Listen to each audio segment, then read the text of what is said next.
counted on it, didn't hear anything.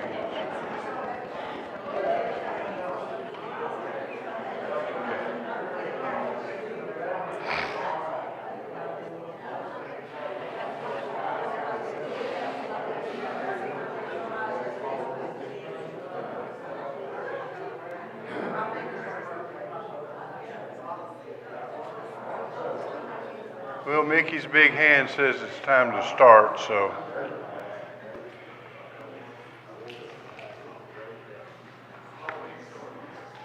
Good to see everybody out this morning. Is that too loud? Okay. If you want to be turning to Genesis chapter 11.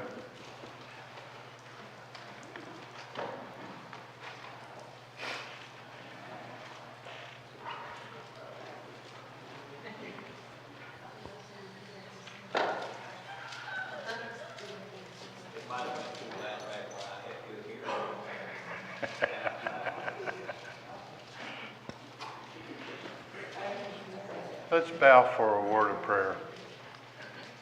Heavenly Father, we're thankful for the day, thankful for the opportunity that we have to be here and to study from your word and learn more about how we're to live our lives. We ask that you be with those who are sick, strengthen them if it be your will. Be with our travelers as they depart today to come back from Ecuador. Be your will, give them a safe journey. Watch over us as we go through this day and each day of our lives. In Christ's name, amen. Well, we'll pick up where I didn't start, last week.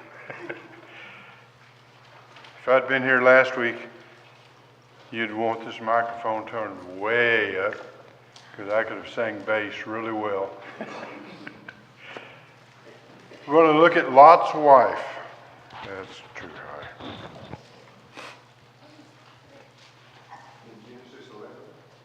Genesis 11. Now, Dolores asked me just a minute ago, how did I find enough for class today on Lot's wife? There's more than you think there is. What was her name?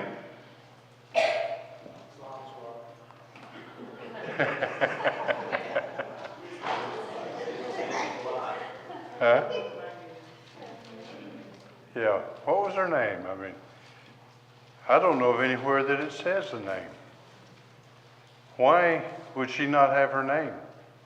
Or her name, let us know who she was. If she did, it would ruin it for the rest of the world. No one ever would wear that name again. Okay.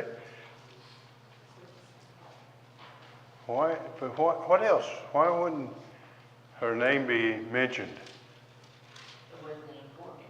Huh? It wasn't important. Why not? Because it's what she did, not who she was. Okay. What was the social standing back in those days? Women didn't, they didn't own anything.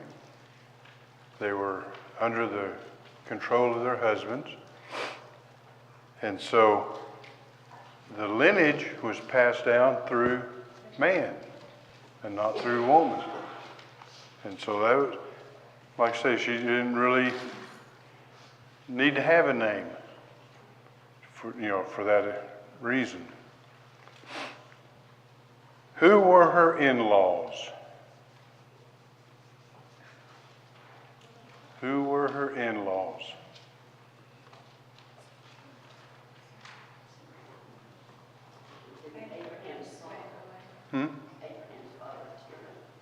Okay. Look over Genesis chapter 11, verses 24 through 27.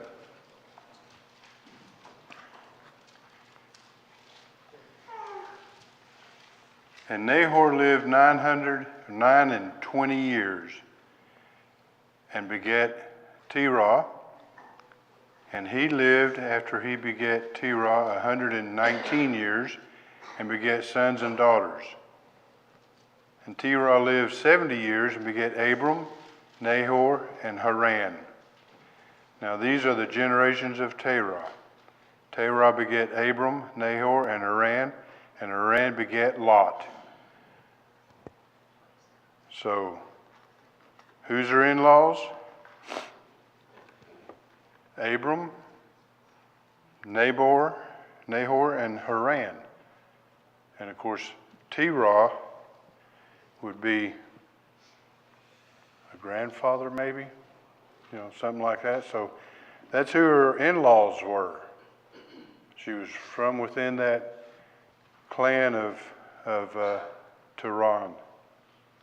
Terah, however you pronounce it. And where did they originally live?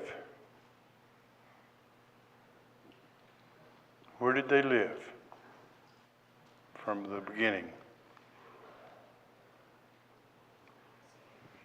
Come on. You mean Lot's wife? All of them, yeah. Where did they live? Ur of the Chaldees. Where she was born. Look at Genesis 11:31. And Terah took Abram his son and Lot the son of Haran, his son's sons, and Sarai his daughter-in-law, his son Abram's wife, and they went forth with them from Ur of the Chaldees to go into the land of Canaan. And they came unto Haran and dwelt there.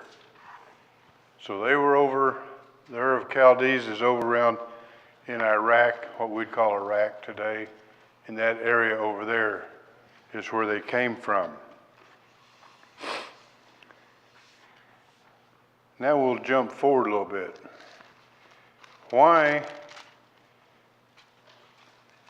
did she finally settle in Sodom? Why did they settle in Sodom? Abram and Lot both had many possessions, and there was not enough land to feed all the animals. There was dissension among the two. Okay. I don't want that.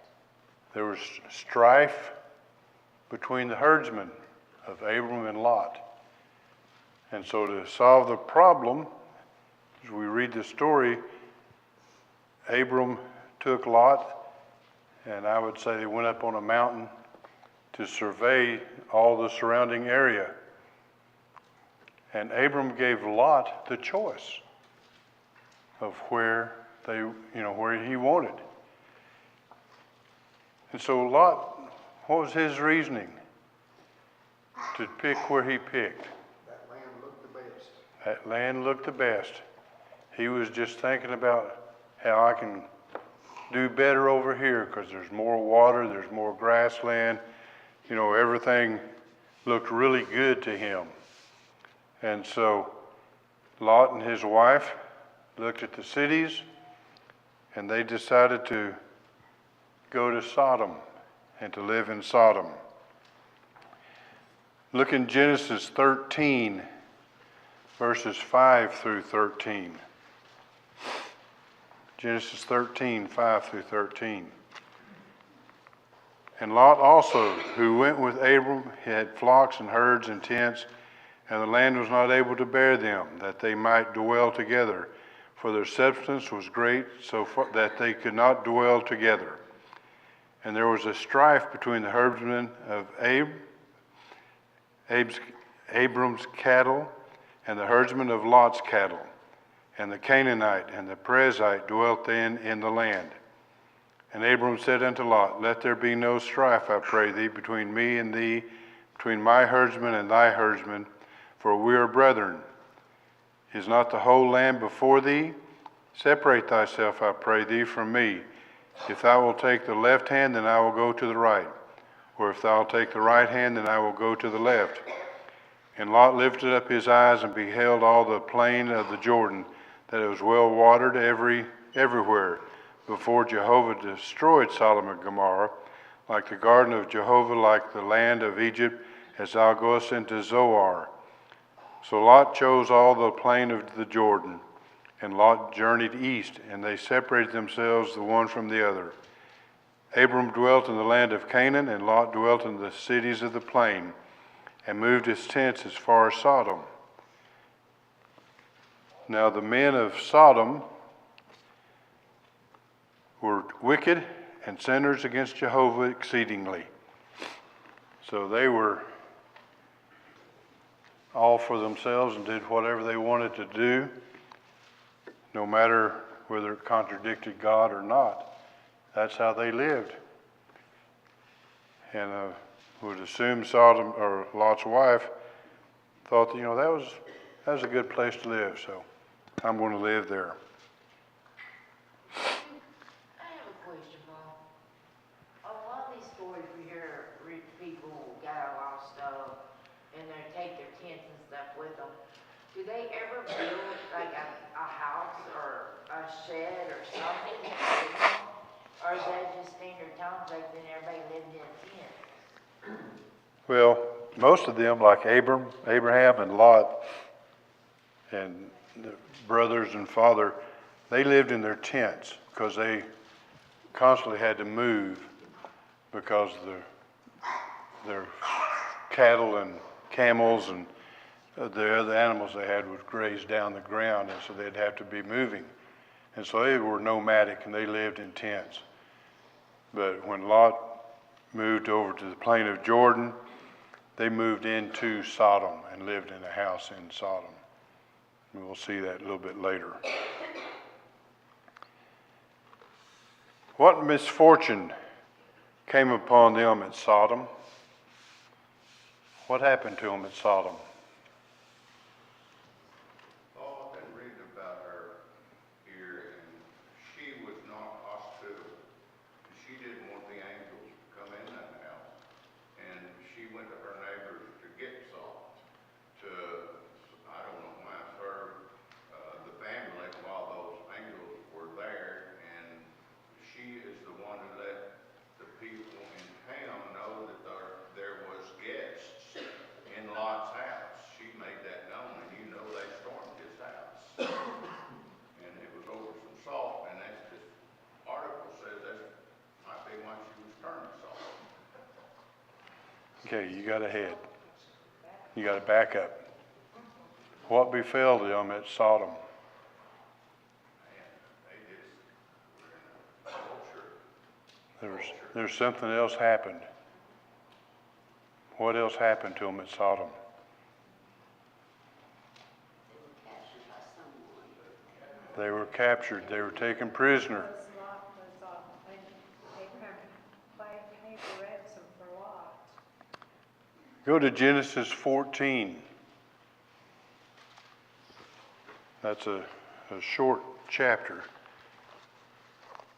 And I can't pronounce all these kings' names in here. If you can, you go ahead and read that. But Genesis 14. And it came to pass in the days of king of Shinar, king of Elasar, king of Elam, and king of Goam, that they made war with king of Sodom and with king of Gomorrah, king of Admah, and in the king and the kings. And the same is Zoar. All these joined together in the vale of Siddim, the same as the salt sea. 12 years they served Chedorlaomer, and in the 13th year they rebelled. And in the 14th year came Chedorlaomer and the kings that were with him, and smote the Rephaim, and I can't pronounce that name, and Ham, and in another name, verse 6, the Horites in their Mount Seir unto Elfpanran, which is by the wilderness. And they returned and came to the same as Kadesh, and smote all the country of the Amalekites, and also the Amorites that dwell in Hazemarar. And there went out the king of Sodom, and the king of Gomorrah, and the king of Admah, and the king of Zebulun, the king of Bela, the same as Zoar. And they set the battle in array against them in the vale of Siddim. The kings all fought together, 4 against 5. Now then the vale of Siddim was full of slime pits And the kings of Sodom and Gomorrah fled, and they fell there. And they that remained fled to the mountain. And they took all the goods of Sodom and Gomorrah, and all their victuals, and went their way. And they took Lot, Abram's brother's son, who dwelt in Sodom, and his goods, and departed. And there came out one that had escaped, and told Abram the Hebrew. Now he dwelt by the oaks of Mamre, the Amorite, brother of Ashcol, and brother of Aner. And these were confederate with Abram. And when Abram heard that his brother was taken captive, he led forth his trained men, born in his house, 318, and pursued as far as Dan. And he divided himself against them by night, he and his servants, and smote them, and pursued them into Hobah, which is on the left hand of Damascus. And he brought back all the goods, and also brought back his brother Lot, and his goods, and the woman also, and the people. So that tells us what happened to them. And then the king of Sodom went out and met with Abram, and they returned everything, got them back together. And so, that was one you'd think after that happened, Lot and his wife might have changed their mind about where to live.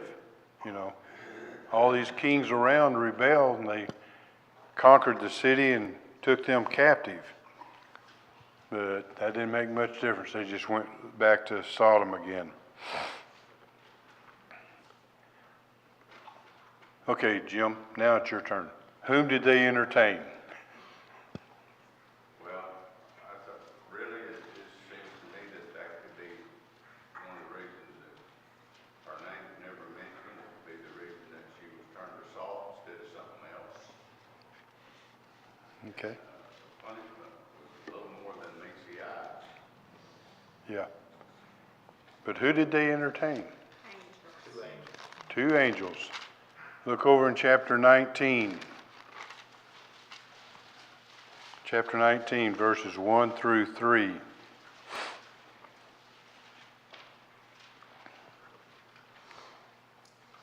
And the two angels came to Sodom at eve.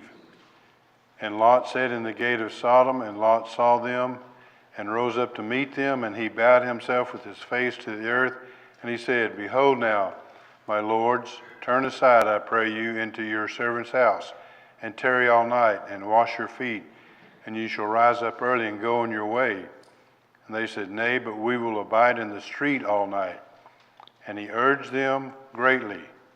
And they turned in unto him, and entered into his house. And he made them a feast, and did bake unleavened bread, and they did eat. So why would Lot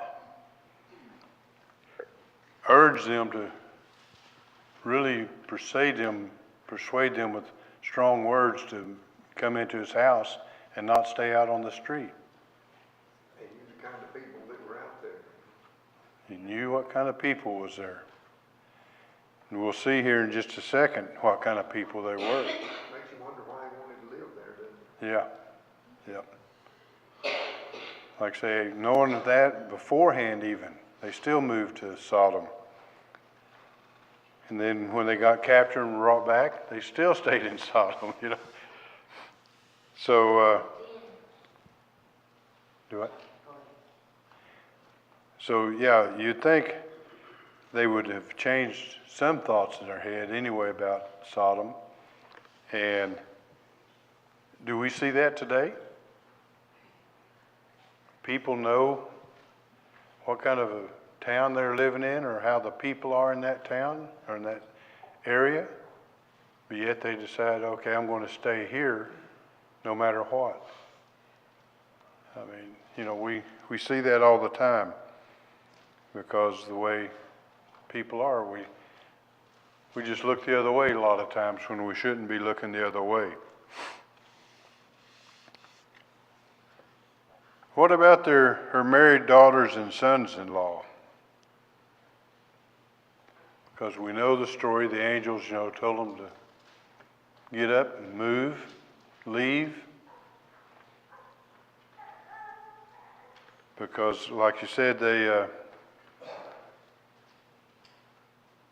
people of the town came and knocked on the door demanding that Lot let the angels, two, as they call them, two men, come out so that, in their words, so they could get to know them, which it was not like, hi, my name is Joe, glad to see you. It was to get to know them in a physical way, in a homosexual style. There are Dan? churches that teach that their sin was in hospitality. They weren't hospitable. But I think the scriptures read different. It says Lot made them a feast. Makes you wonder where churches are going. Yep. So what about her married daughters and sons-in-law? You know They they had to leave, they left with them. do what? I said when they had to leave, they left with them. Okay. And they even, Lot even said, well, the guy, I don't remember his name, I think it's Lot, he said, I can't make it to the mountain, let us go here.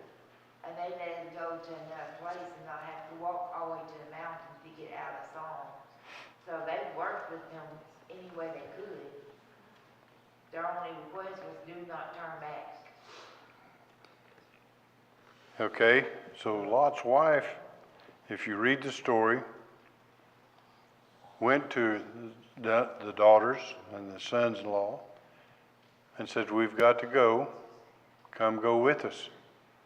What was their response? They wouldn't go. You know, this was almost like saying, well, this is my home, and so I'm going to stay here no matter what. If you look in Genesis 19, verse 14. If I can find it. And Lot went out and spake unto his sons-in-law, who married his daughters, and said, Up, get you out of this place, for Jehovah will destroy the city. But he seemed unto his sons-in-law as one that mocked. So they were, you know, hoo-hawing at him. Oh, you're crazy. You know, you're joshing with us. But we're fine. So we're going to stay here. May I ask a clarification? You can try. They're calling them, these guys, their sons-in-law. Mm-hmm. But it also says who were to marry their daughters. They weren't married yet. Well, she had Yeah. 4 daughters. Yeah, their daughters were married. Which one we're talking about here? But once they were engaged to be married, they were considered to be married legally. So the family son-in-law is an appropriate title for, or reference to them. Yeah. See, there in verse 14 it says, Lot went to talk to his sons-in-law who married his daughters. Who were to marry his daughters. So mine says who married his daughters. Well, like I said, there's 4 there. Yeah. But, you know, that's probably why she looked back. She was worried about her daughter when she saw the smoke and fire falling out of heaven. Because only 2 of them went with them. Yeah, I'm not sure the Greek on that, how they were translated. But like Dan said, if they were engaged, they were considered married. But they were definitely, according to what my verse says, my version says, they were married. So Well, and then how would you reconcile verse 8?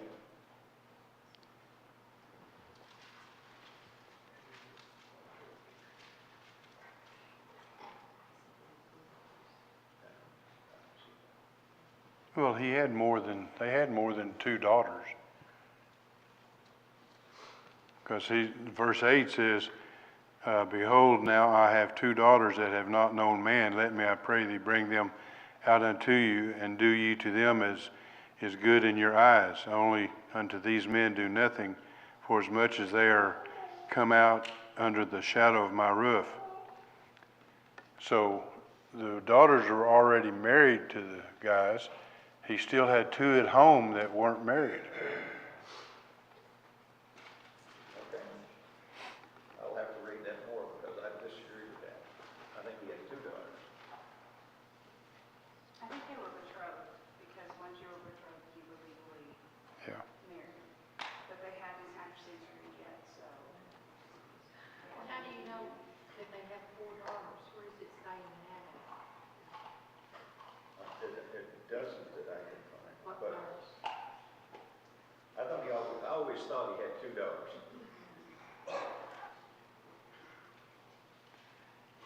In verse 12, it says, And the men said unto Lot, Hast thou here any besides son-in-law, and thy sons, and thy daughters, and whomsoever thou hast in the city, bring them out of the place. So he had a pretty good sized family there. So, and it says thy sons. Well, it doesn't mention anything about sons. But it does mention, son-in-law and daughters and whoever else he wants to bring out. And I don't suppose it matters, but I'm not sure what this reference is here. It says Genesis Rabbi 50 and 9. What that's all about. That's about a Hebrew commentary. That is probably what that's meaning. What does 50 and 9 say? And there went up with him both chariots and horsemen, and it was a very great company. So he had a lot of relatives. Yeah. And we can try to discuss whether he had 2 daughters or 3 or 4 or 5, but that's immaterial. What happens, what is the main thing, is they tried to get them to go with them, and they wouldn't do it. And so they ended up being destroyed in Sodom. Paul, one thing to think about, even Lot and his wife were reluctant to leave because the angels took them by the hand and led them out. Yeah. Yep. Okay. What material possessions did she take out of Sodom? What material possessions did Lot's wife take from Sodom?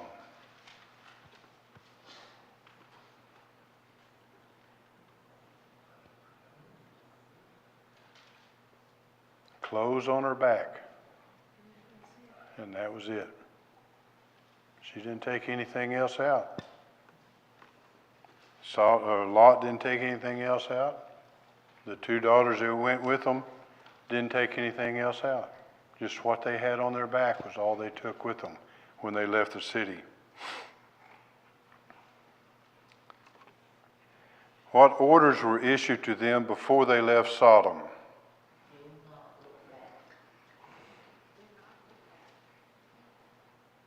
Okay, look at chapter 19, verse 17.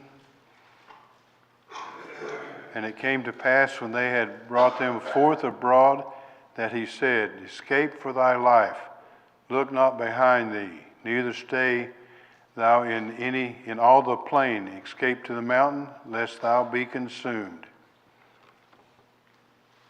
So the angels told Lot, get out and go. Don't dally around. Don't try to stay somewhere that you think is going to be safe in this plain, because it's not going to be safe. You'll be destroyed if you stay around. And so they were told to escape to the mountain. What happened to Lot's wife?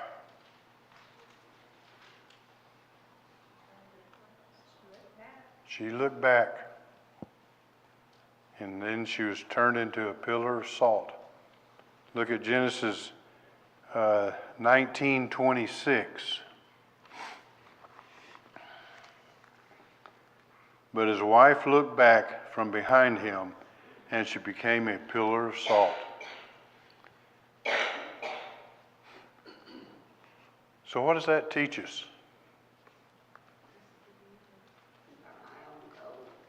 Keep your eye on the gold, okay. God means what he said. God means what he says. It means to leave the past behind you, maybe. Do what? To leave the past behind you. She enjoyed that life, but it was over, and she should look forward to the future. Yeah, start a new life. Forget the old, because it's going to be gone. And you mentioned earlier about how difficult it was for them to leave. A lot, I mean, they had to drag a lot by the hand, as Dan pointed out. But even when they told them, you know, don't stay in the valley, get into the mountains or you'll be swept away. And then he still was negotiating with them and finally convinced that, how about we stay in this little town of Zoar? Okay, they finally, they would do that. And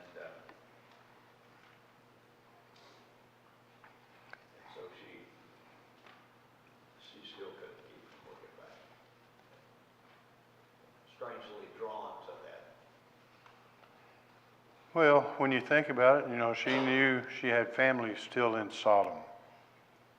And she just had to have one last look back, maybe to see them, possibly, before Sodom was destroyed. I think one of the problems is that I don't believe Lot's wife, my reading here, was a Jew. I think she was pagan. That could have been a problem. Maybe she You wanted to know? get Well, they weren't Jews anyway. Was it? No, they came from over in Arabia, in Iraq area. So they would have been, Lot and Abram, what were they when they separated? I don't know. uncle and nephew.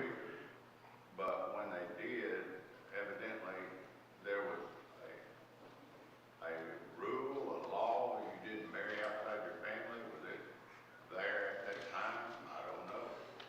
But she wasn't of any of God's people, let me put it that way. She was classified as pagan. I don't know what that means.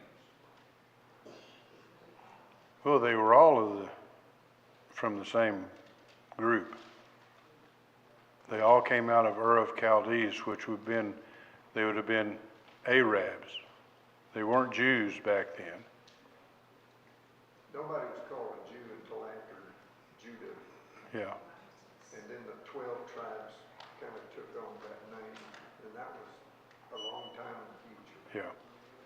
Yeah, they were no Jews then. What is pagan then? Worshiper of any other god. Yeah, and idolatrous. Like Lot chose to live there in Sodom. If it was so evil, why wasn't he punished for staying there?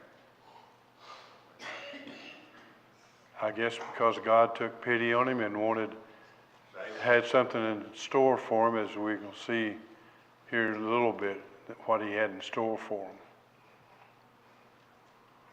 Also, Abram was the chosen one, not Lot.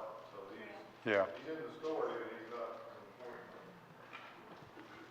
Yeah, he'll be important after this, because there's going to be a couple more nations come to fruition because of Lot and his daughters. Well, since she was turned to a pillar of salt, would she be classified as a wicked woman? I would say she'd be classified as an unbelieving woman because they told her not to look back and she did anyway. How about us today? God tells us what to do, and if we go back the other way, how are we classified? Wicked. I think if all of a sudden you had to just leave Russellville today, right now, and you've been living in your home for 40 years, raised your children here, and et cetera. Would it be hard to leave? Yeah, and Russellville is a good example. If A&O decides to explode and you're told to leave, what's going to happen to you if you don't? It may be too late. It may be too late, yeah. You may not be turned into a pillar of salt, but you may be turned into an ash heap, you know. A&O cannot explode. It's impossible. It can leak radiation. Yeah. Which is big. But that's, you know, that's why we've got, if you go around town, you see all these evacuation roads, because you've got to get out. And if you tarry, and like you say, Lot's wife, turn and look back, then it's too late. Yeah. But you know, all due respect, I can understand her life because she's got her kids there, she's got her house there, all her belongings are there, the animals they had, everything's there. It would be almost impossible not to look back. Well, it depends on whether you believe God or not. I mean, I believe God, but it would be hard not to turn back. It would be hard not to, but if you truly believe what God is saying, you'll do what He says. You won't turn back. See, what if God told me not to look back, I wouldn't look back. Okay, what did Jesus say about her? What did Jesus say about Lot's wife? Remember her. Turn over to Luke chapter 17, verse 32.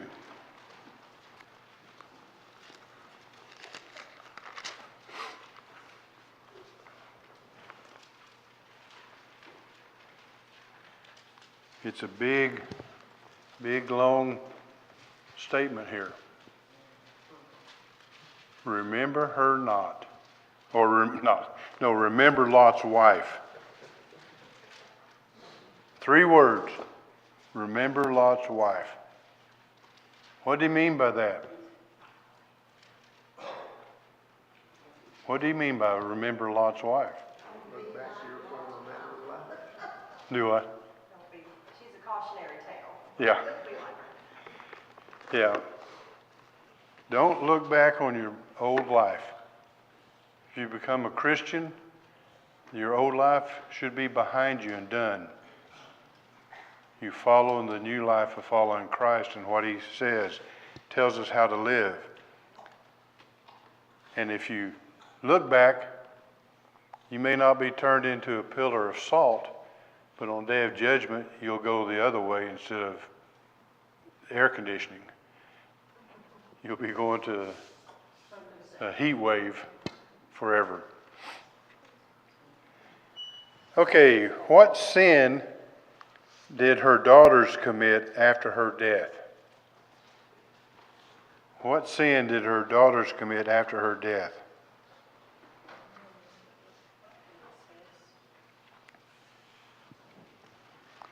We don't have... Okay, we're not going to... Genesis chapter 19, verses 31 through 38. The 2 daughters got together and said, you know, we're out here with just our father. There's no other man around for us. So let's get him drunk and sleep with him so that we can maybe conceive and bring forth children. And so they did that.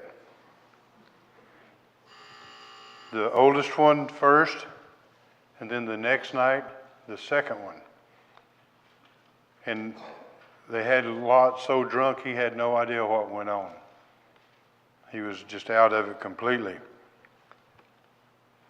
So what seemed to be their philosophy? Well, number one, they thought everybody in Sodom and Gomorrah was completely gone, and they were the only ones left. Yeah. Well, Well, they said they wanted to preserve the family through their father. Yeah. Maybe their intentions were good, but If you look at Romans chapter 3, verse 8, it talks about to do evil so good may come from it.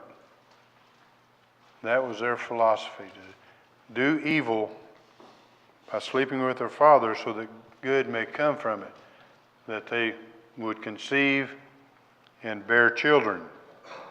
What verse? Romans 3 and 8.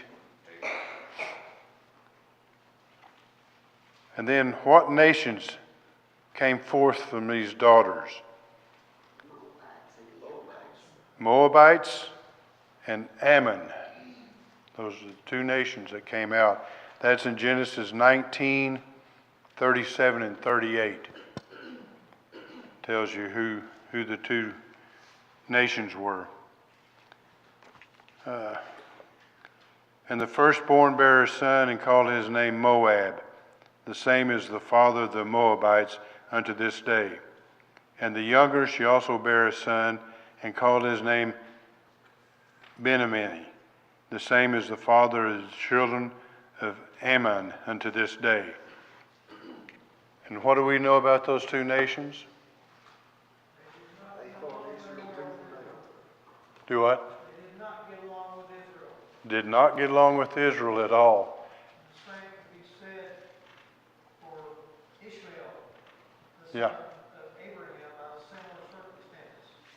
All of them fought against the Jewish people, against Israelites.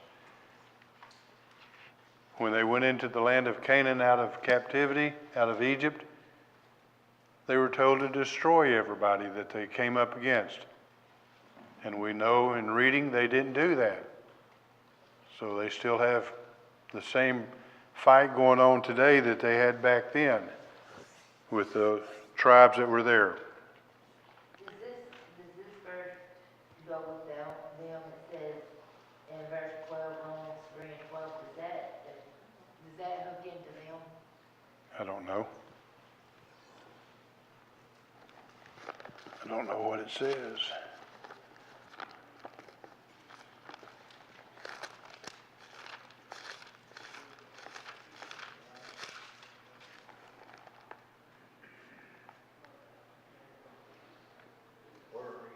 Romans 3 and 12? Yeah.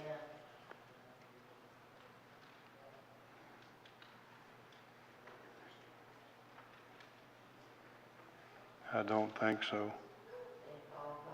No. Just a couple quick thought questions. Did Lot make a wise choice when he pitched his tent towards Sodom? No, he didn't make a good choice. All he saw was how he could grow riches and get stronger. You know, would Abraham have chosen that if Lot hadn't? Yeah, because Abram had told Lot, if you choose the right, I'll go left. If you choose left, I'll go right. So whether Abram would have settled in Sodom, that's anybody's guess. What influence did Sodom have on Lot's family? Negative. Lot's family just overlooked what was going on in the city. They knew what was going on. They knew how wicked and evil the people of Lot were, but they just, we'll overlook it and live our own lives. And it may be that Lot didn't teach them along the way. Yeah. But we also know that Lot didn't want to leave, as well as his wife. He was comfortable there. So what does that tell us about when we get too comfortable? Lot must have had something going for him. God wouldn't have sent two angels there to fix him out. And then the last question, is it possible for us to make Lot's choice today? In a heartbeat. In a heartbeat. We can look at what other people in the world have and think, boy, we need that, so I'm going to start doing this and, or that so I can get it. Thank you for your comments. Next week, we're going to look at Rebecca. So read up on Rebecca. If you want to start somewhere, start in Genesis 22 and go from there.